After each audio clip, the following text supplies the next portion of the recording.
teror gaib di sepanjang jalan. Gunung Karang tahun 2003. Sebagian orang berpendapat mendaki gunung adalah olahraga sekaligus rekreasi alam yang menyenangkan. Ketika sampai di puncak, kita bisa berkemah, memasak, dan menikmati pemandangan alam dari ketinggian. Namun kita pun harus mengetahui karakteristik suatu tempat yang akan kita kunjungi. Seperti kisah 3 pendaki yang akan melakukan pendakian ini. 3 orang pendaki asal Tangerang berencana akan melakukan pendakian di musim hujan. Adalah Suryadi, Sarip, dan Asep. Mereka tergabung dalam wadah penggiat alam di sebuah perusahaan di kota Tangerang. Ide pendakian ini bermula ketika organisasi yang diikutinya sudah lama tak ada kegiatan, baik perambah hutan atau pendakian. Jadi berapa orang peserta yang nanti ikut, Sur? Tanya Asep pada Suryadi saat pulang bekerja. Tambah 1 orang, Bang. Sarip dari bagian gudang, jawab Suryadi. Jadi hanya 3 orang ya? Bagaimana? Apa kita perlu izin ke pengurus? Saya rasa nggak perlu, Bang.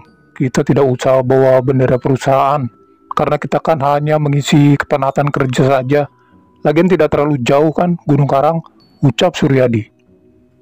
Organisasi penggiat alam di perusahaan tempat mereka bekerja baru didirikan tahun 2001. Pesertanya pastilah orang yang bekerja di perusahaan itu dari berbagai bagian. Pada tahun itu anggota yang sudah tergabung hampir 30 orang. Pada waktu yang telah ditentukan, Suryadi, Asep, dan Sarip berkumpul di teras pabrik sesudah maghrib. Semua siap dengan ransel dan seragam outdoor yang biasa dipakai. Perjalanan pun dimulai dari depan pabrik dengan menaiki angkot jurusan Kalideres, kemudian mereka turun di lampu merah Tanah Tinggi. Mereka berencana untuk naik bis lagi jurusan Kalideres Pandeglang. Tak berapa lama bus yang ditunggu datang, bus berwarna merah yang menjadi ciri untuk daerah Labuan, Saketi, dan Pandeglang. Tak terlalu padat penumpang pada malam itu. Mereka bertiga mengambil tempat duduk di jok belakang. Hujan gerimis kembali turun setelah mereka duduk dan bus kembali berjalan. 3 jam berselang tibalah mereka di pertigaan Maja. Sebenarnya ketiga orang ini belum seorang pun yang pernah mendaki ke Gunung Karang. Asep hanya melihat melalui peta atlas jalur yang terdekat adalah kota Maja. Beberapa tukang ojek mulai menawarkan jasanya. Bang, ke desa terakhir ya, saya mau ke Gunung Karang, ucap Suryadi diikuti yang lainnya. 3 motor ojek malam itu sudah bergerak melewati perkampungan yang sepi. Hanya terlihat segelintir orang, kemudian jalan terus menanjak.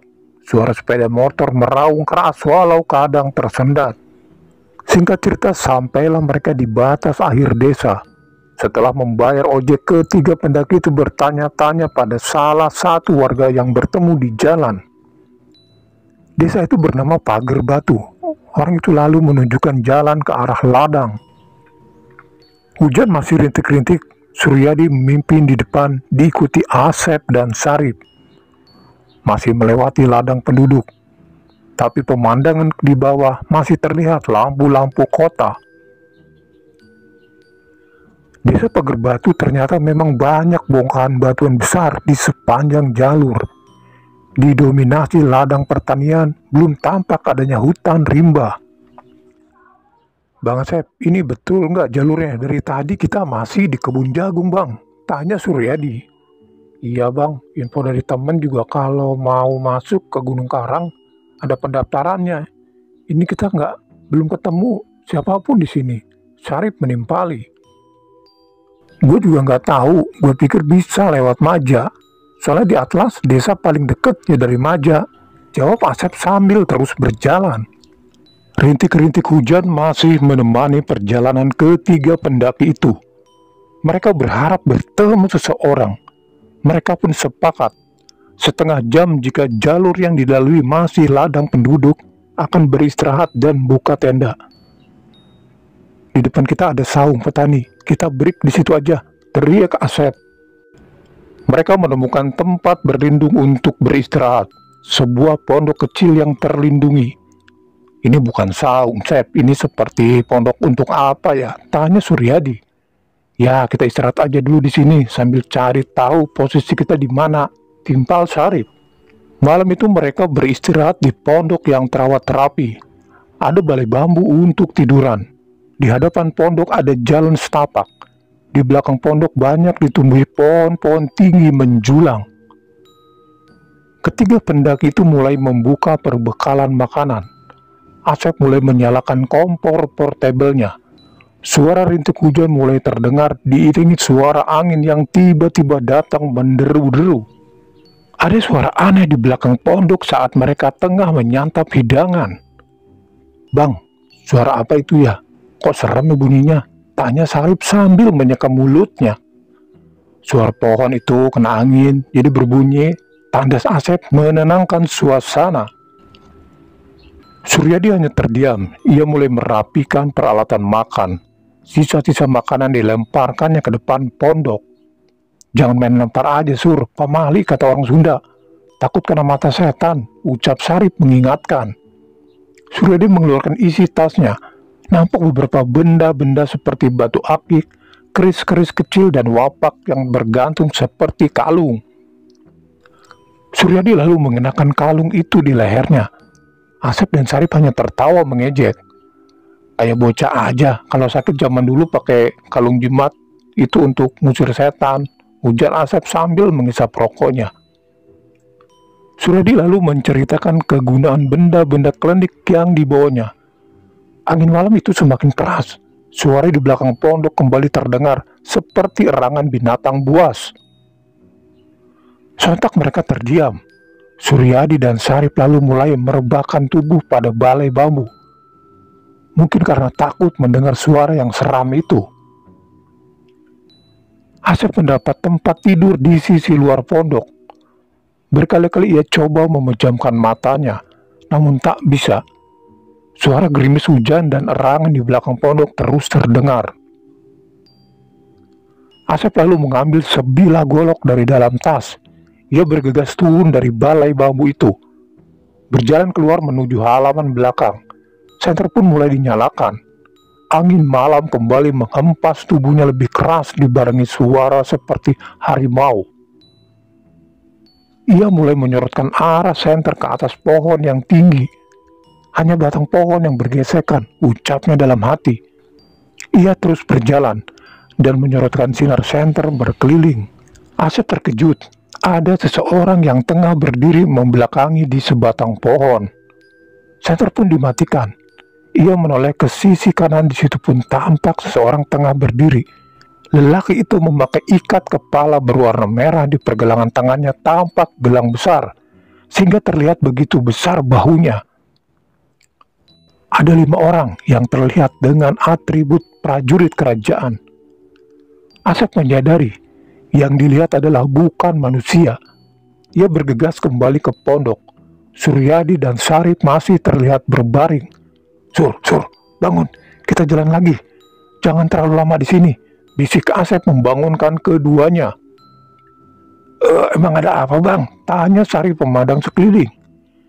"Jangan banyak tanya, lekat, kita berangkat sekarang." Bergegas mereka meninggalkan pondok itu. Hujan masih gerimis menemani malam. Asep kini menjadi leader, diikuti Syarif dan Suryadi. Senter masing-masing mulai dinyalakan. Jalan kini memasuki rumput ilalang setinggi pinggang. Cukup menguras tenaga lewati ilalang yang semakin rapat. Napas ketiga pendaki itu sampai terengah-engah. Ada bongkahan batu besar yang cukup tinggi. Asep coba melewati gundukan batu yang licin itu. Berkali-kali ia terpeleset jatuh. Suryadi dan Syarif mencari jalan lain. Kini Suryadi memimpin di depan.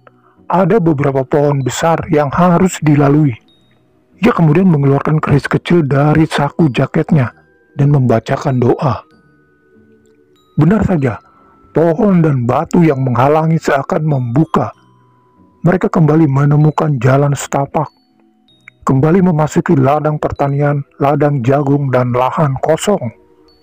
"Sarip, ini kan kita sudah lewat sini tadi, kenapa kesini lagi?" tanya Asep. "Apa iya bang, kita kembali lagi ke sini?" tanya Sarip balik bertanya. "Tunggu," teriak Suryadi. Ia kemudian berlari ke depan.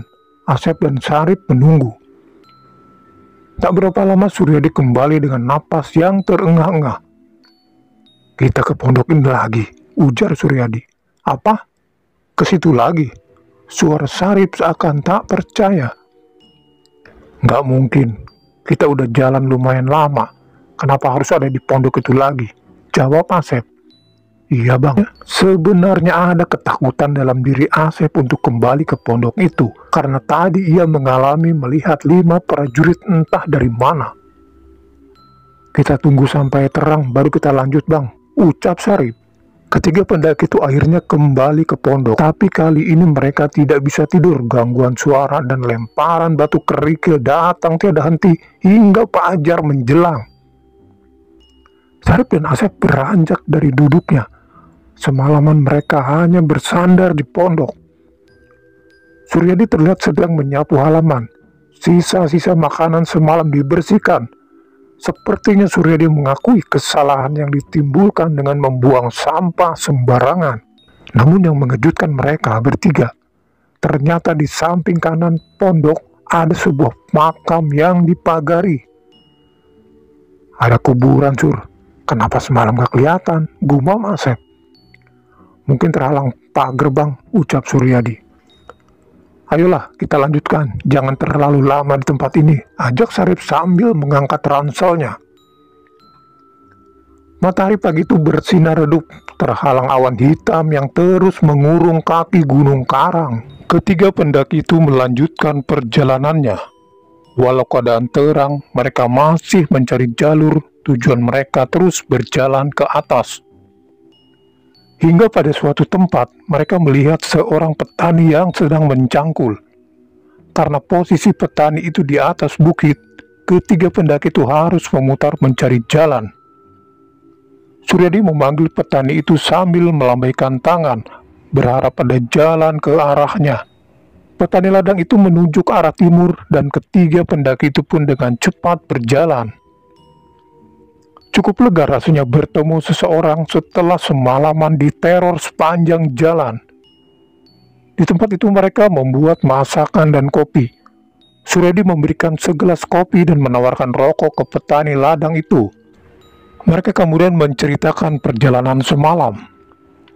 "Itu adalah makamnya Putri. Mungkin kalian tidak permisi dulu waktu duduk di pondok itu," petani ladang itu menerangkan. "Dan jangan mengeluarkan jimat atau wapak di Gunung Karang ini, karena bisa aja terjadi bentrokan energi," sambung petani itu lagi. "Terima kasih Mang atas pemberitahuannya. Terus kami ini mau ke puncak Gunung Karang. Jalurnya ke arah mana Mang ya?" tanya Asep berharap petunjuk lagi.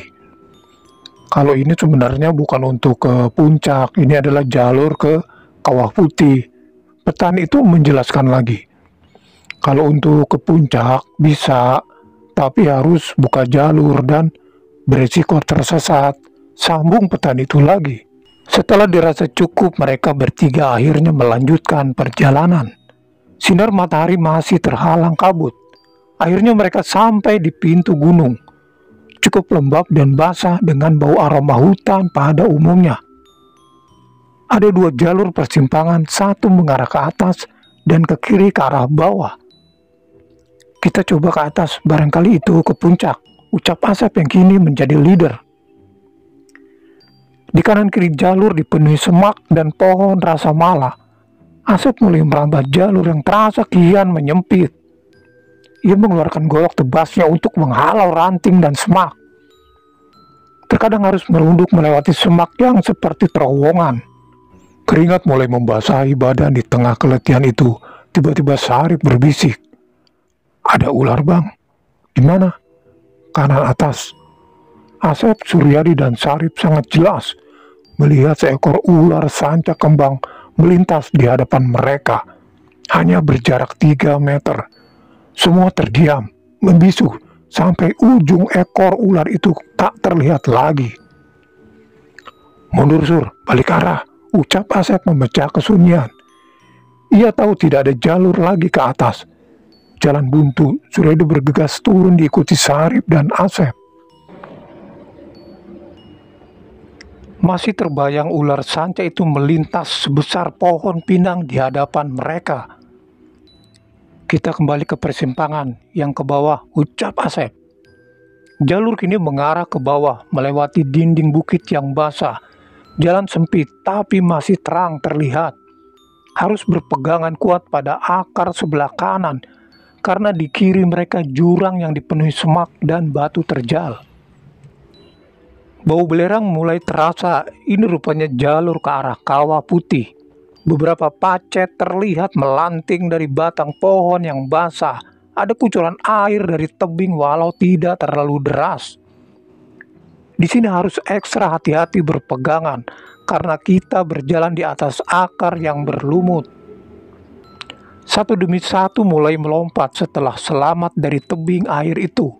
Suara sepatu beradu dengan tanah lembab. Kini jalan sedikit luas dan berbatu. Batu berwarna pekat hitam di sepanjang jalan menuju kawah.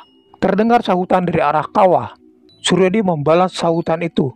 Seperti ada orang di kawah itu. Mereka semakin cepat berjalan karena jalur yang dilalui semakin melandai. Tibalah mereka di Kawah Putih Gunung Karang, tempat yang sepi dan mistis. Ternyata tak ada satu orang pun di sana. Suryadi coba mengitari pinggiran kawah. Memang benar, tak ada satupun orang yang ditemui. Betul-betul sepi. Jadi suara siapa tadi yang memanggil? Pelataran Kawah Putih Gunung Karang tidak terlalu luas. Titik didih belerang mengeluarkan asap dari lubang-lubang kecil.